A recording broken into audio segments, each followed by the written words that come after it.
నమస్తే అండి. అమ్మమ్మ నాయనమ్మ ఛానల్కి స్వాగతం అండి. ఈరోజు మీకు ఒక రేర్ ఐటెం చూపిస్తాను. మేము అమెరికా వచ్చిన దగ్గర నుంచి నేను వచ్చిన నెక్స్ట్ ఇయర్ నుంచి నేను చేస్తున్నానండి ఇది. బట్ చాలామంది చేయటం లేదు. చూపిస్తాను అదేంటో. క్రాన్బెర్రీ పచ్చడి అండి. అసలు ఎంత బాగుంటుందో. క్రాన్బెర్రీ ఆవకాయ పచ్చడి అన్నమాట ఇది. నేను ఇంకా నూనె తక్కువ వేసాను. ఇదంతా మన ఉసిరికాయ ఆవకాయలాగా ఉంటుందండి. మన ఉసిరికాయలేమో కొంచెం వగరు ఉంటుంది, చింతపండు వేస్తాము. ఇదేమో పుల్లగా బాగుంటాయండి. దీన్ని చింతపండు కూడా వేసే పని లేదు. మిగతా అంతా ఉసిరికాయ పచ్చడిలాగానమాట. చాలా బాగుంటుందండి. చూద్దురు కానీ ఇదన్నమాట. ఇదండి.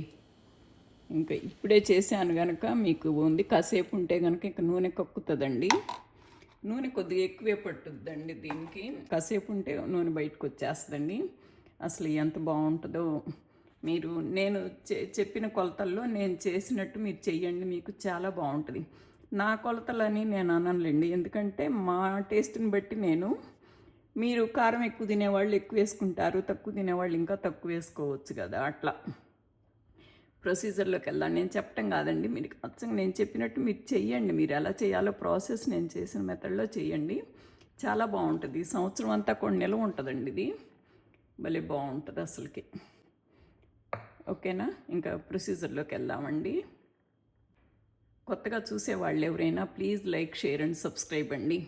ఇదేంటి న్యూ ఐటెం కదా, మీకు బాగుంటుందని అనుకుంటున్నాను నేను. ఇది నా డైలీ రొటీన్ జ్యూస్ కండి. బీట్రూట్ ఆకులు, కీర, బూడిద గుమ్మడికాయ అన్నమాట. వాళ్ళ పీర అది లేదండి. మన పనిలోకి వచ్చేసేద్దాము. నేను పచ్చడికి ఒక చిన్న ప్యాకెట్ క్రాన్బెర్రీస్ తీసుకున్నానండి. ఉప్పు కారాలు నేను ఎలా తీసుకుంటానంటే, ఇది మానేడు కాయలు అయితే కనుక మానేకాయలకిను గిద్ద ఆవు పిండి, గిద్ద మెంతి పిండి, గిద్ద కారము సరిపోయిద్దండి. అసలు నేనైతే అరగిద్ద వేసేస్తానేమో కారం. మీరు వేసుకునే వాళ్ళన్నా ఒక గిద్ద వేసుకోవచ్చు. ఉప్పు మాత్రం ఎక్కువ పట్టుద్దండి. ఇది బాగా పుల్లగా ఉంటాయండి కాయలు, క్రాన్బెర్రీస్. అందుకని నేను గిద్దన్నర పైనే పట్టుద్దండి. మీకు గిద్దన్నర వేసుకొని కూడా మొత్తం కలిపేసి నాకు చాలకపోతే మళ్ళీ మిగతా కాస్త అరగిద్ద కూడా వేసుకుంటే బెటరు. నేనైతే అంతా నాది కాస్త పచ్చడే కదా, ఇదంతా పావు కేజీకి ఎక్కువ, అర కేజీకి తక్కువ అనమాట. అందుకని నేను ఇది మెంతిపిండి, 1 స్పూను ఆవపిండి, 1 స్పూన్ కారము, 2 స్పూన్లు ఉప్పు తీసుకున్నానండి. నేను ఎప్పుడు నిలవ పచ్చళ్ళకి ఇది మామూలు సాల్ట్ వేయను, ఇది కళ్ళుప్పు వేస్తానన్నమాట. ఇది నేను ఫస్ట్ కొంచెం ఆవాలు వేసి ఫ్రై చేస్తానండి. ఇవి జస్ట్ ఫ్రై చేసే పని లేదండి. ఇండియాలో అయితే కొద్దిగా ఎండలో పెడితే సరిపోయింది. ఇక్కడ ఎండ ఉండదు కదా, మాకు ఆల్మోస్ట్ చలి వచ్చేసింది కదా. ఆల్మోస్ట్ ఏముంది, మొత్తం మాకు బాగా లో టెంపరేచర్స్ వచ్చేసినాయి కదా. అందుకని మిక్సీ పడటానికని కొంచెం వార్మ్ చేస్తున్నానండి. పాపప్ అయ్యే పని లేదు. జస్ట్ వేడెక్కితే మనకి మిక్సీ బాగా పడుద్దని మాత్రమే వార్మ్ చేస్తున్నానండి. మెంతులు కూడానండి విడివిడిగా ఫ్రై చేసుకుంటాను. మెంతులు మరి ఆవాలల్లే కాకుండా ఇంకొక నలుసు ఫ్రై చేయొచ్చండి. అది కమ్మటి వాసన వస్తుంది వేపుతూ ఉంటే. అలా మంచి వాసన వచ్చేదాకా ఫ్రై చేసేస్తే తక్కువ వేపినా పర్లేదు. నేను నూనెలో పొయ్యి మీద వేసేస్తాను. అందుకని కొంచెం తక్కువ వేపినా పర్లేదు, కానీ కొంచెం వేగాలి. ఇవి కొంచెం కమ్మటి వాసన వచ్చిన దాకా వేగాలి. ఇప్పుడు ఆవాలు మిక్సీ పట్టుకొని మెంతులు కూడా విడివిడిగానే నేను మిక్సీ పడతానండి. ఇదిగోనండి, మిక్సీ వేసేసి నేను ఇలా మెంతిపిండి, ఆవపిండి నేను ఎప్పుడు ఇలా గిన్నెల్లో పెట్టేసుకుంటానండి. ఇది ఉప్పు కలిపి పెడితే నాకు చేతి కూడా రాదు, పైగా డీప్లో పెడతాను కదా, మన గడ్డ కూడా కట్టదండి. ఇలాగే ఉంటుంది, పొడి పొళ్ళాడుతా నేను. ఇప్పుడు దీన్ని 1 స్పూను ఆవపిండి, 1 స్పూను మెంతిపిండి తీసుకున్నాను అనమాట. నేను ఇలా 1 స్పూన్ తీసుకున్నానని మీరు 1 స్పూన్ తీసుకునే పని లేదండి. నేను తీసుకున్న క్వాంటిటీకి నేను తీసుకున్నాను. ఇదంతా నాకు పావు కేజీకి ఎక్కువ, అర కేజీకి తక్కువ ఉంటాయి. అవన్నీ 300 గ్రాములు, 350 గ్రాములు అనమాట. ఇదిగోండి 340 గ్రాములు అనేది చూసారా. అందుకని నేను 1 స్పూన్ తీసుకున్నాను. మీరు మానేడు కాయలు పట్టుకుంటే కనుక కింద చెప్పాను కదా కొలతలు, అలాగేనండి.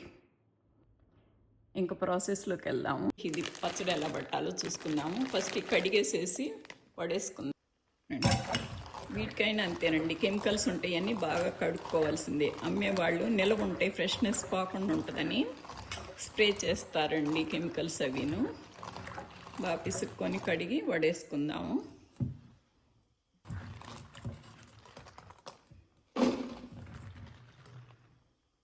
ఇప్పుడు ఈ క్రాన్బెర్రీస్ ఉడకేసుకోవటానికి ఇది పొయ్యి మీద పెట్టానండి పాను. జస్ట్ 1 స్పూన్ ఆయిల్ వేస్తున్నానండి. అసలు వేసే పని లేదు, బట్ ఎందుకు వేస్తున్నానంటే జస్ట్ కొంచెం అడుగంటకుండా ఉంటుందని. క్రాన్బెర్రీస్ ఊరికి కొంచెం అడుగంటు తీయండి, అందుకని జస్ట్ 1 స్పూన్ వేస్తున్నాను. జస్ట్ అది అడుగంటకుండా అంతే. స్ప్రెడ్ చేసేసుకొని ఇప్పుడు ఈ వడేసాం కదండి, ఈ తడికాయల్ని తుడిసే పని లేదు, ఏం లేదు. ఈ తడికాయల్ని అట్లా అందుట్లో వేసేయటమేనండి. ఈ పొయ్యి మీద ఇట్లా తడికాయలు ఇలా వేసేసుకోవటమే. ఇప్పుడు నేను ఇది చిన్న పొయ్యి మీద చిన్న సెగలో పెట్టానండి. ఈ అడుగంటకుండా చిన్నగా ఇలా అనుకోవటమేను. ఒక 2 నిమిషాలు కొద్ది మూత పెడదాము. మూత పెట్టేసి 2 మినిట్స్ ఆగి ఇది ఇలా అడుగంటకుండా జస్ట్ పైన అలా తిప్పుకోవటమేనండి. జస్ట్ ముక్క చిదిరే పని లేదు. మనకి ఆవకాయ అంటే ముక్క అలాగ ఉండొచ్చు. జస్ట్ ఆవిరి మీద ఉడికేటట్టు మూత పెట్టుకుంటా కొంచెం పైన తిప్పుకొని కొద్దిగా ఉమ్మగిలితే చాలు. ఇంక ఇది అయిపోయిందండి. అంతా జస్ట్ 4 మినిట్స్ 5 మినిట్స్ కూడా పట్టలేదు. ఆ తడికాయలకి కొంచెం ఇట్లా కొంచెం మెత్తబడిన దాకా చేసేసి మూత పెట్టేటప్పుడు ఉమ్మగిలుద్దండి. ఇప్పుడు ఇది మూత పెట్టేసి ఒక పక్కకి తీసేసుకుందాం. నేను ఉల్లిపాయలు కొద్దిగా చిన్న ముక్కలు చేసేస్తానండి. ఇదే ఇండియాలో అయితే వెల్లుల్లిపాయి మెంతులు రెండును కొంచెం చెక్కగా కొట్టేస్తారు. కాకపోతే మేము అలా చెక్కగా కొట్టేస్తే నాకు ఎరేయటానికి వీలు కాదు కదా. మేము హరే రామ హరే కృష్ణ చేస్తుంటే ఈ వెల్లుల్లిపాయ అది మేము వాడం కదా. అందుకని ఎవరైనా కాబట్టిన వాళ్ళు, ఇప్పుడు మా తమ్ముడాళ్ళకి అది ఎవరికైనా ఇస్తాను అనుకోండి, వాళ్ళు కాబట్టిన వాళ్ళు తింటారు. ఈ మనం ఆవకాయ పచ్చట్లో వేసినట్టు వాళ్ళంటే చిన్నవి కనుక పాయలు వేసేస్తామండి. పెద్దవి కనుక నేను ఇలా ముక్కలు చేసేసి నేను తిరగమాతలో వేస్తాను. ఇవి ఆవు పిండి కొట్టేసానండి. ఉప్పు ఇందులోనే వేసేద్దామండి. కొద్దిగా వేస్తే కొంచెం కరుగుతుంది కదా, కళ్ళుప్పు కదా, కరుగుతుంది. ఇప్పుడు తిరగమాత పెట్టేసుకుందామండి. ఇప్పుడు మీకు మానిక క్రాన్బెర్రీస్కి అయితే కనుక 1/2 కేజీ నూనె బాగానే పట్టుద్దండి. ఇప్పుడు నాదంతా 1/2 కేజీ 1/2 కేజీ మధ్యలో ఉంది కదా. నేను సుమారు జ్యూస్ పోసాను 4 స్పూన్లు. అదే మీరు సేరు కాయలు కనుక పెట్టుకుంటారనుకోండి, అరగిద్ద ఆవు పిండి, అరగిద్ద మెంతి పిండి, అరగిద్ద కారం వేసేసుకొని ఉప్పు కొంచెం ఫస్ట్ ఒక అరగిద్ద వేసుకొని చూసుకొని మిగతాది కలుపుకోవటం అండి. ఇదిగోండి ఇప్పుడు తిరగమాత పెట్టేశాను కదా. నేను ఒక మిరపకాయ గిల్లేస్తున్నానండి.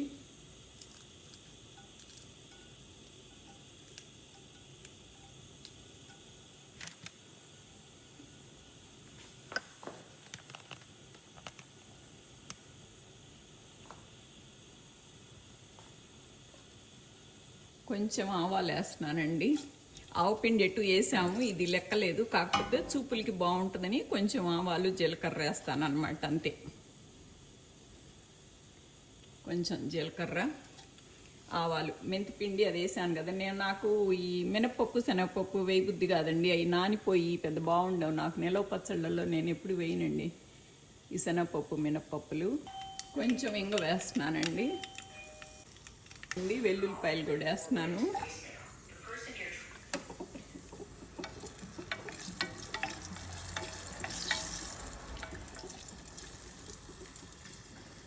కరివేపాకు వేస్తున్నానండి. ఆ వెల్లుల్లిపాయ వేగాక కరివేపాకు మాత్రం నా దగ్గర ఎంత ఉంటే అంత వేసేస్తాను, ఎక్కువ.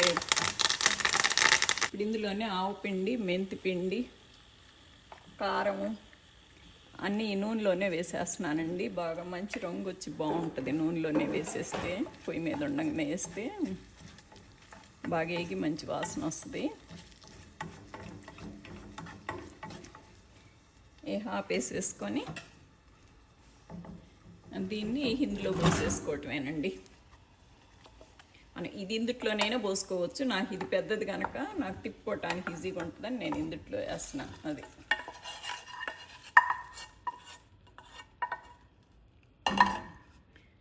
ఇదిగోనండి నా పచ్చడి. ఒక నిమిషం ఉమ్మగిలినాక కలిపేసుకొని ఉప్పు కారాలు సరి చేసుకోవాలండి. ఇదిగోనండి నా క్రాన్బెర్రీ పచ్చడి. చిన్న పాన్లో కూడా సగానికే వచ్చింది. అంత పావు కేజీ అనుకోవచ్చు అనమాట మన లెక్కన. ఇది చూసారా, అది ఇదన్నమాట నా ఫైనల్ లుక్. భలే ఉందండి. కొద్ది మంట పడుతుంది. ఇది నాది మంటలేని మిరపకాయల కారం అయిపోతే మామూలు కారం వేసాను, గొడ్డు కారం. కొద్ది మంటగా ఉంది, కానీ ఉప్పు ఆవు పిండి అవన్నీ చక్కగా సరిపోయినాయండి. కొద్ది మంటగా ఉంది. నేను కొద్ది కారం కూడా తక్కువ వేయాల్సింది ఉంది. కానీ ఆ ముక్క పీల్చుకుంటే కారం తగ్గిపోయిందండి. ముక్క అంతా పుల్లగా ఉంది కదా, ఆ ముక్క కనుక పీల్చుకుంటే నూనె అంతా బయటకు వచ్చేస్తుంది. ఇక అంతా ఆవకాయ పచ్చడిలా బాగుంటుందండి. నిలవ పచ్చడి కదా, ఈ మాత్రం ఉండాలి. కారం బాగుంది. చూసారా, కాయలు కాయలుగాను ఉంది. చూసారా, అది ఉప్పు ఎక్కువైంది అనుకున్నాను కానీ అవ్వలేదండి. ఇప్పుడు ఈ కాయలన్నీ మనకి పీల్చుకుంటుంది కదా, ఇదంతా పుల్లగా ఉంటుంది కదా, ఉప్పు సరిపోయింది. అసలు ఏది నేను చాలలేదని మళ్ళీ వేయలేదండి. ఆవు పిండి, మెంతి పిండి, ఉప్పు, కారం అన్నీ చక్కగా సరిపోయినాయి. ఫస్ట్ చూసినప్పుడు అమ్మో కారం అనిపించింది, కానీ ఇప్పుడు కలవాలి కదా, కొంచెం ఊరితే కనుక ఇంకా బాగుంటుందండి. అసలు పెద్ద ఊరే పని లేదండి, ఒక అరగంట ఉంటే చాలు మనం వేసుకు తినేసేయచ్చండి. ఇంకా కాసేపు ఉంటే ఆయిల్ కొద్ది పైకి కక్కుతుందండి, అప్పుడు ఇంకా బాగుంటుంది. చూసారా, మీరు కూడా ఇలా నేను చెప్పిన మెథడ్లో చెయ్యండి, మీకు చాలా బాగుంటుంది. అసలు అందరూ సూపర్ అంటారండి. నిజంగా నేను చేశానని అంటాం కాదు, కానీ నిజంగా సూపర్ అంటారు. మా తమ్ముళ్ళు, మా అక్కయ్యలు కాదు, వాళ్ళ ఇంటికి వచ్చే ఫ్రెండ్స్ కూడాను మాకు కూడా అని అడుగుతారనమాట. అంత బాగుంటుంది ఇది. ఓకేనా, థ్యాంక్ యూ ఫర్ వాచింగ్ అండి. ప్లీజ్ కొత్త వాళ్ళు ఎవరైనా చూస్తుంటే కనుక please like, share and subscribe అండి. Thank you so much for watching. Thank you once again.